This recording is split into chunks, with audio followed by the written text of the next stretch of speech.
ਆਪ ਜੀ ਦਾ ਨਾਮ ਜਗਤਾਰ ਸਿੰਘ। ਅਸੀਂ ਆਏ ਇੰਗਲੈਂਡ ਤੋਂ।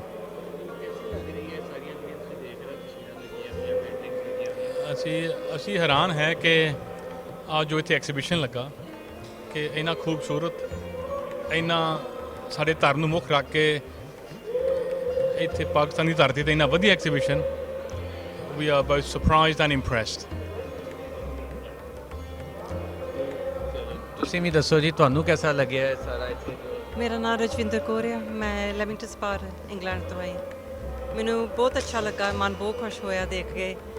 ਜਿਹੜੀ ਜਗ੍ਹਾ 'ਤੇ ਅਸੀਂ 1999 'ਚ ਆਏ ਸੀਗੇ ਅਤੇ ਉਸ ਟਾਈਮ 'ਤੇ ਕੁਛ ਵੀ ਨਹੀਂ ਸੀਗਾ, ਸਿਗਰਟ ਐਨਸ ਅਤੇ ਮਾਈਸ ਸੀਗੀਆਂ ਉਸ ਜਗ੍ਹਾ 'ਤੇ। ਹੁਣ ਆ ਕਿੰਨਾ ਸੋਹਣੀ ਜਗ੍ਹਾ ਬਣਾਈਆਂ ਸਾਡੇ ਸਿੱਖਾਂ ਲਈ, ਮਨ ਬਹੁਤ ਖੁਸ਼ ਹੋਇਆ।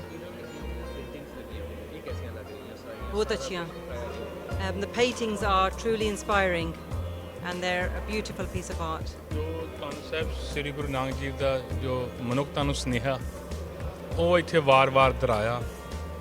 ਗੁਰੂ ਨਾਨਕ ਦੇਵ ਜੀ ਗੁਰਬਾਣੀ ਸ਼ੁਰੂ ਕੀਤੀ ਇੱਕ ਓਂਕਾਰ ਤੋਂ। ਤੁਸੀਂ ਦੇਖੋ ਇੱਥੋਂ ਇੱਕ ਓਂਕਾਰ ਦੇ ਵਾਰ-ਵਾਰ ਤਸਵੀਰ ਆਉਂਦੀ ਆ।